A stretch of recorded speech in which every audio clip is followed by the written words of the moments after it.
Okay, so I built.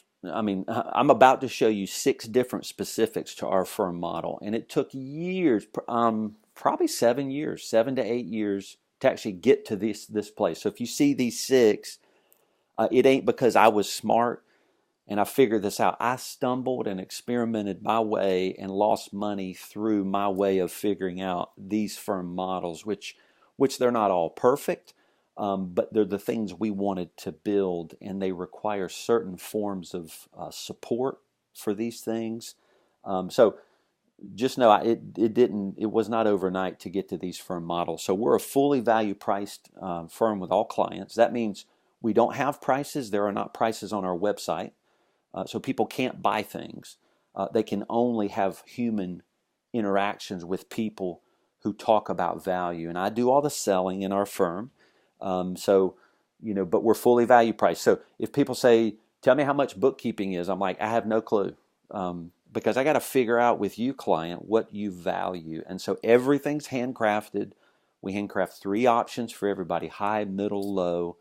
We present those. It takes about a month to get a client into our firm. And then we do a contract and a kickoff meeting, all that. So every single client is value priced. And that's actually a requirement to work with our firm. All these are going to be requirements, you'll see. We require a draft from a client. So we basically, and I'm going to throw up the next one, we basically talk to a client, figure out what they value, or what we think they value. We take a stab at attempting to sell them what they value. And we say, in return, we want you to sign a 12-month contract with us where we scope out in detail what we're selling. And we're going to get those 12 months. We're going to get the whole price. I craft something that's a whole price for all the stuff we're going to do for the whole client and divide by 12. And that's the monthly draft. And it's required. We tell them in the sales process, it's actually required that you sign a contract and we draft our prices on the first of each month. And most of them just go, okay, but if they can't do that, they can't be a client. So it's really important when you're building and experimenting towards your right firm model. A lot of times, making those things requirements are the hurdles that you require a client to jump that makes them trust you. Okay, so let me say that again. When you put up hurdles in the way of a client to come into your firm, you're making them make a commitment to you. And if they can't jump those hurdles and trust you enough at the beginning to say, okay, if drafting my fee is required and they move forward, what they've done is they've just made a commitment to you. You've just begun the process of building trust, which that trust is going to last, right, through your service to them too. So when you create specifics to your firm model, making them requirements is just a really great trick to make that human trust you. It's really pretty cool. So we actually tell them that up front. You have to let us draft your bank account, and we just want to see what they do. And if they can't commit to it, then they're going to struggle with other things too in our firm. So we only contract with businesses. We don't sell to individuals. Though we will do individual work, but it's only in relation to a business, because we know if you fully value price, businesses perceive value more readily than individuals. That's just kind of true depending on what you do. So we only contract in the name of a business. And then this took us years to figure this out. The drafts are all, we know what the drafts are, right? So we know what our cash is every month. We actually assign each client to their own CPA. So we have 5 CPAs on our team.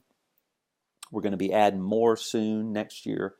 And we take a percentage of the drafts and we give that money to the CPA and the other technical team, like an accounting specialist that supports the CPAs. And that's how they get paid. And so to the technical team member, it's like a salary, right? So if the drafts are all the same, and we multiply every month or every pay period the percentage of the drafts, then they're going to get paid the same. So they get like a salary. So we're basically, again, we experimented our way to that firm model so that our team, which is a team, they're not contractors, they're employees, because we want them to be employees.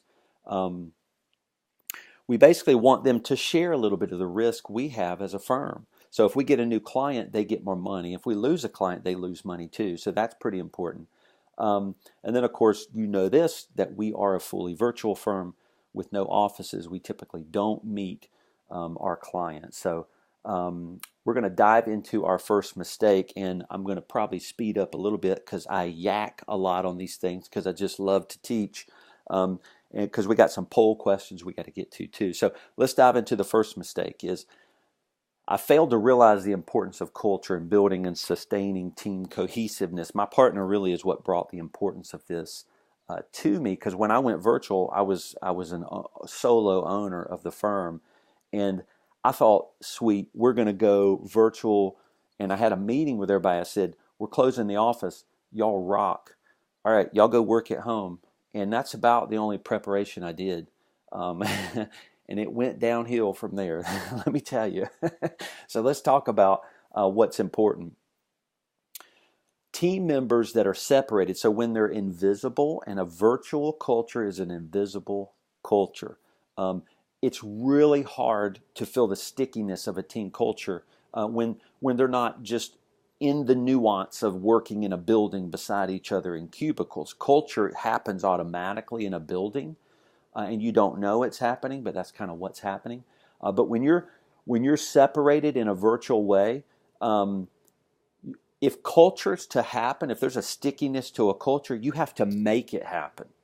Everything has to be intentional. So these team members, we didn't realize, are going to feel alone and disconnected if we're not enforcing culture building, and we think at least weekly. And we do that with intentional weekly team meetings. So our weekly team meetings are culture based, and that basically means that we're not having a meeting going, all right, go around the room, the virtual room, and everybody tell us what their work priorities are. We're going to get to that as another mistake we made. But no, it's a question of the day, a quote. There's a learning time, and then we have some firm announcements. So we're wanting to hear each other. What do you do on vacation? What do you do at the holidays? Who are you? We're wanting to intentionally build culture. And building virtual team culture takes leadership from the owner. So I believe things typically, especially for entrepreneurs that are building companies that are creative in nature, is those companies tend towards chaos. That's how things on earth tend to happen. Things drift towards chaos if you just leave them on their own. And so you have to have leadership step in there and pull these things together in intentional ways, order them, and that's what we do, my partner and I. We order the company around making sure culture happens. So there's a pulling we have to do. We have to pull the team together so that they don't drift apart, because they will drift apart automatically. That will happen automatically. So you have to offset that in a virtual world by pulling them together. And again, we just do that with a weekly team meeting. And then you can actually interact in a building in a safe way. Like, people can pass you in the coffee pot and they can start to feel a sense of trust and safety with you. But none of that, again, none of the nuance of culture building happens in a virtual location. You have to be intentional. So let's say we want people to feel safe. We have to intentionally do things that make them feel safe. And when you don't understand this, your team just goes, bleh, it's just chaotic, and they disengage. So we wanted to create a safe place, just like probably most great company owners want that have an office. They want team to feel safe. We did too. So we had to create a safe place where the team members can trust one another. And we had to make it a place so that they can fail, ask questions, and grow. And we did create that. We actually, we're going through tax planning season right now. And if you run a firm, that's a rough period of time, right? Because you're proposing tax balances that clients owe, and they're yelling at you going, why is it so high? So they blame you, and you're supposed to minimize my tax. I'm not supposed to pay a bunch of tax. When in fact we know they are, right? Because they're making a bunch of money. So our team members are going through this with clients. Our team members have to know we're safe. So we have to say things on purpose to make them feel safe. So team cohesiveness does not happen unless you intentionally make it happen in a virtual world.